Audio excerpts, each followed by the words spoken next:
What is going on, YouTube? Northeast Ohio for another little video. All right, tonight, this morning, whenever, future people, present people.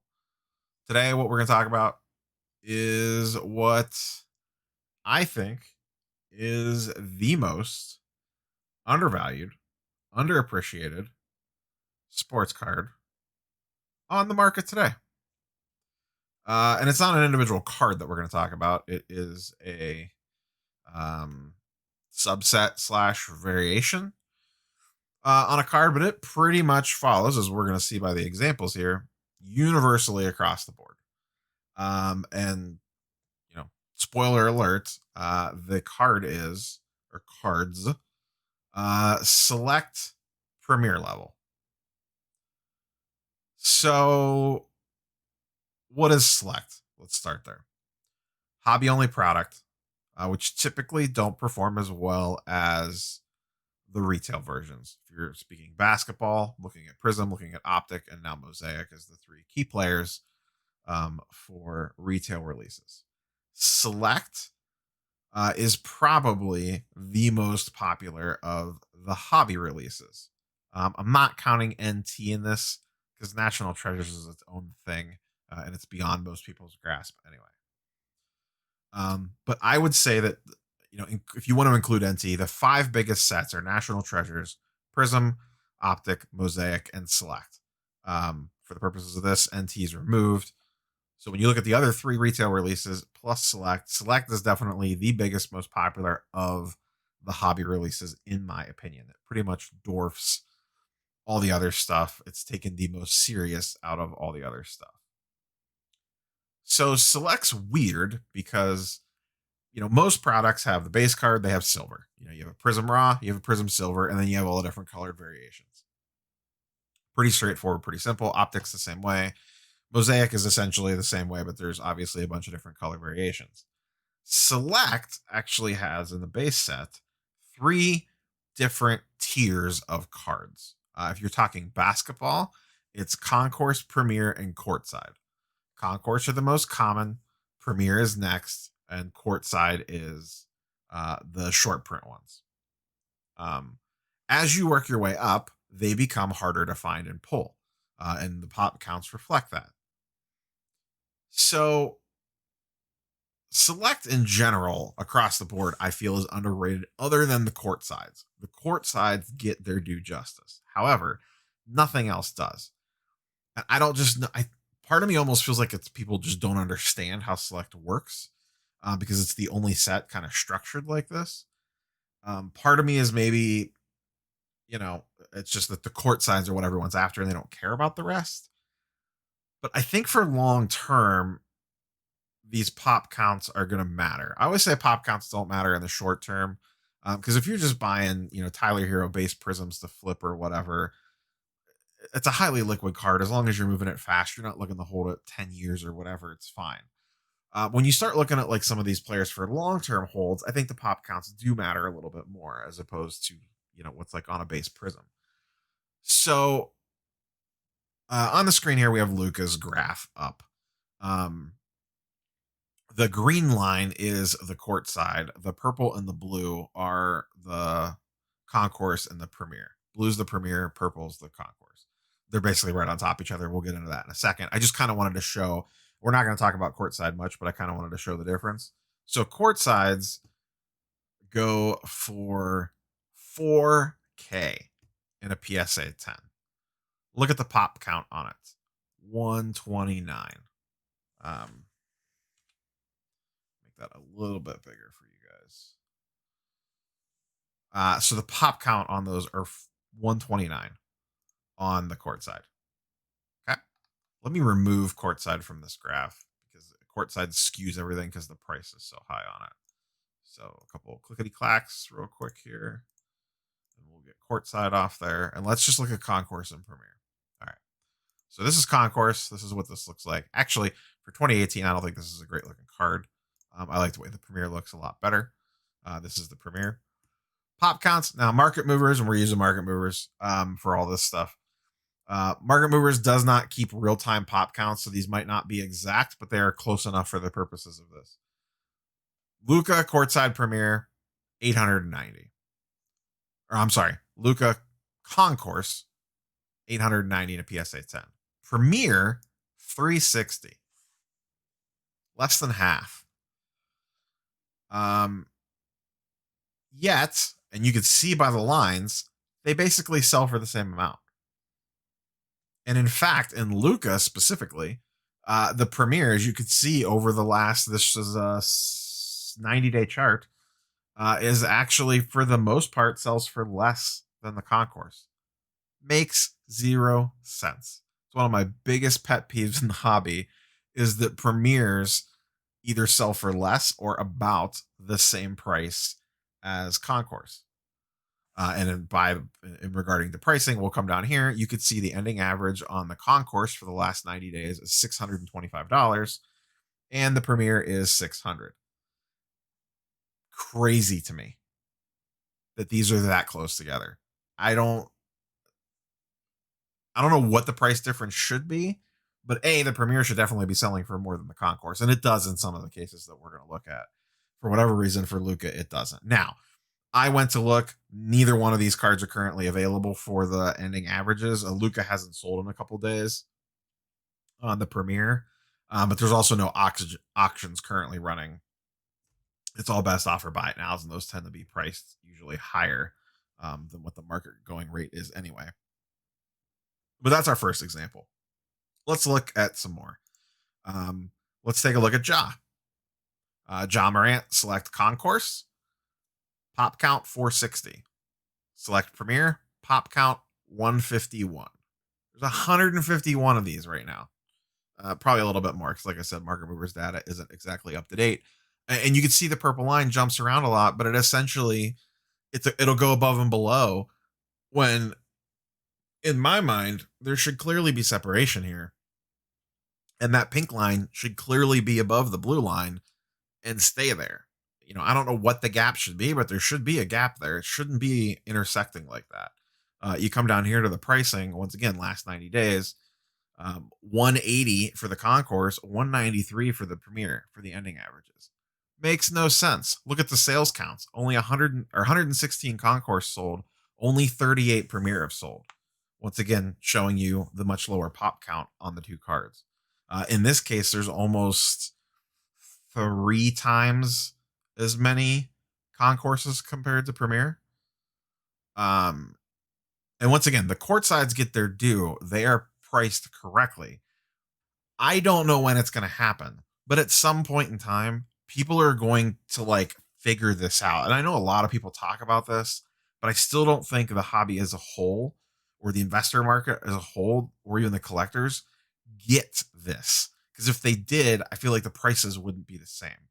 We're basically the same. I mean, to me, this you're talking $10 a piece difference, but this one's almost 3 times rarer. Makes no sense. Here's Zion, same thing. Concourse pop count 651, Premier 178, and you could see once again the pink lines underneath the blue for a lot of this. Sometimes it's above, sometimes it's below, but in general, it's selling for the same or less. Once again, we come down here. Let's look at the ending averages. Here's one where it's flipped. And now, to be fair, a Zion Premier has not sold in a week.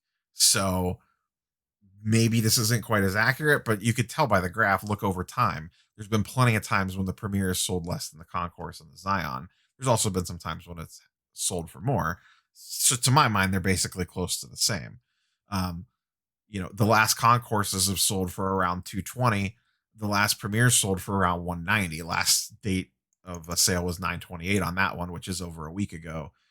This one just sold the other day, or some just sold the other day. Market Movers takes the average, not a fixed point, to kind of give you a better idea what the accurate price is.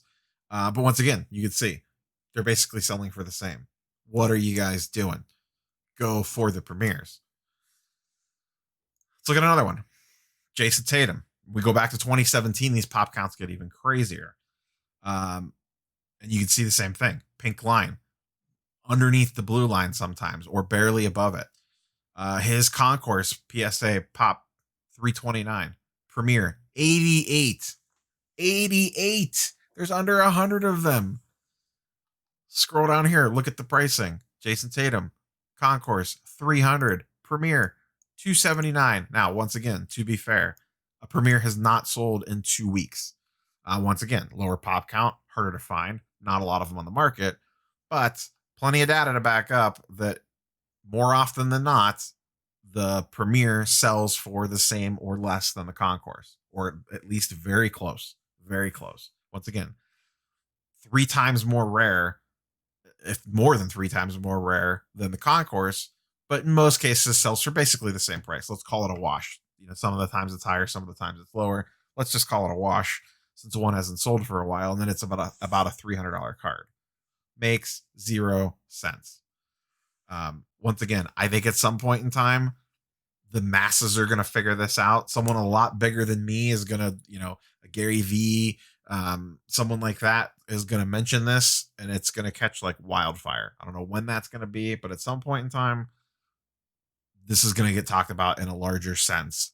And I think the Premier levels have an opportunity to explode because the pop counts are just so much lower compared to the other ones. And especially if you look at these compared to like a Prism base, it's insane. And they sell for less, which I get. Prism's the flagship brand. I understand that.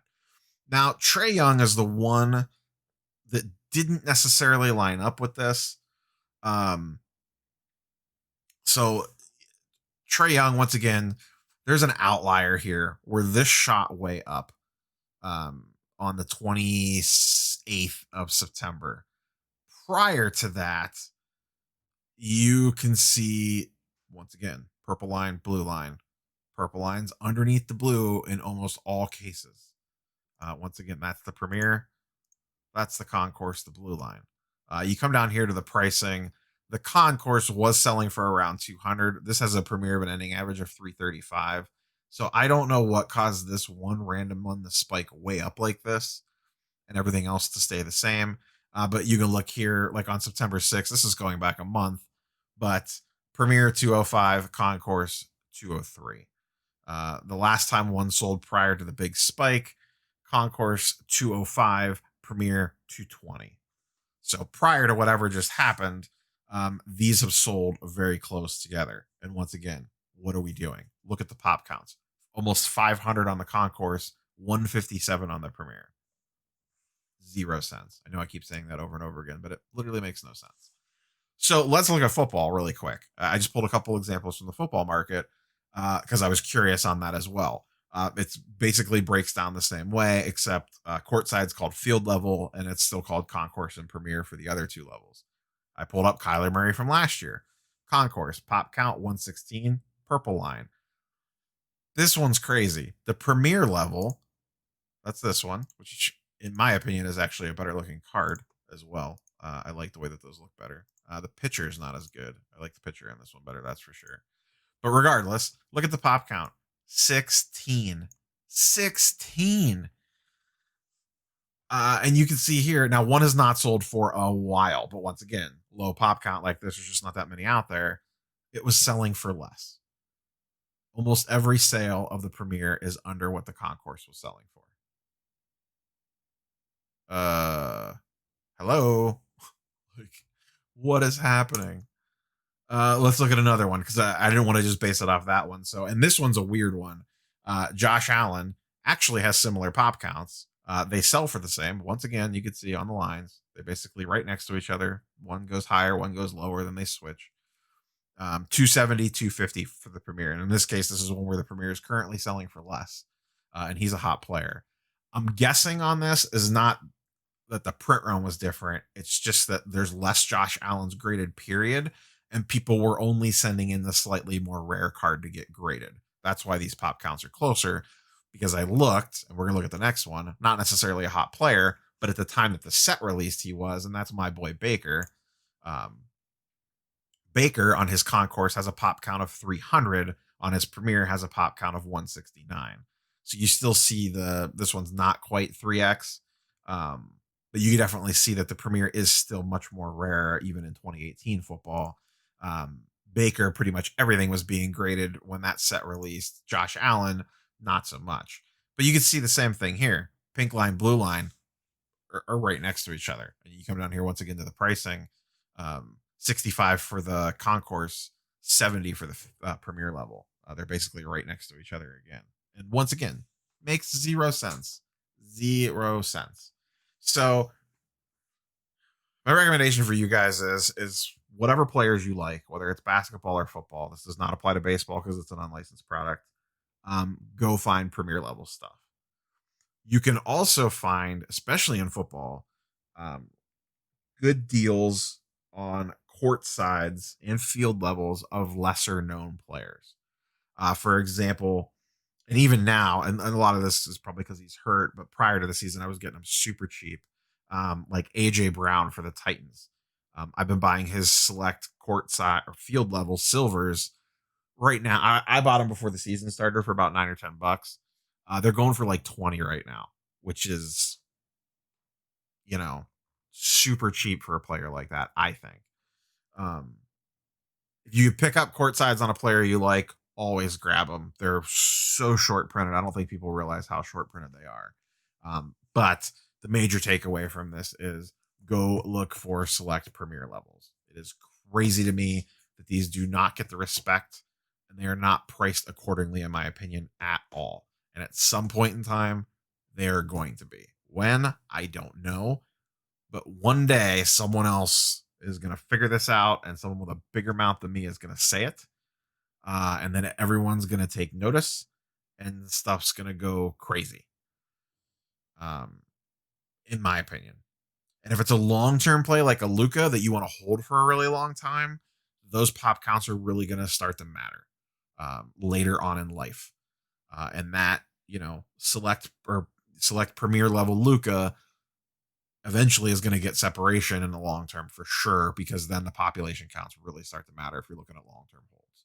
Short term holds, you're just buying raw to flip, sell within the next season or whatever. I don't think they're that big of a deal. For long term, I do think it matters a little bit more. So that's all I got for you guys today. Go buy select premier levels and whatever players that you like. I'm not even using any of these guys as a specific example. Just go get the guys that you like. Look for select premier levels. YouTube stuff down below, like, comment, sub, all that nonsense. If you want to check out Market Movers, they have recently not decreased the price, created a new pricing tier. They have a $25 per month plan as opposed to 50. The 50 is still there. It has more stuff. There'll be a link in the description below for you to click on and go check that out. And there's probably going to be some Amazon affiliate links down in the link below, or down in the description below. Usually I throw some common packaging supplies and stuff like that I use. So if you guys need something, click on the links. The Market Movers link is an affiliate link as well. If you guys sign up through it, they give me a little bit back. Once again, I say this all the time, but as a full disclosure, I am not given a Market Mover subscription. I pay for it out of pocket myself. They are a product that I have chosen to use, not because it was given to me or anything like that. I reached out to them about the affiliate program stuff. They did not reach out to me. So I always like to be as transparent as I can with you guys. So that's all I got for you guys. If you have any questions, leave them down below. We'll catch you guys on the next one.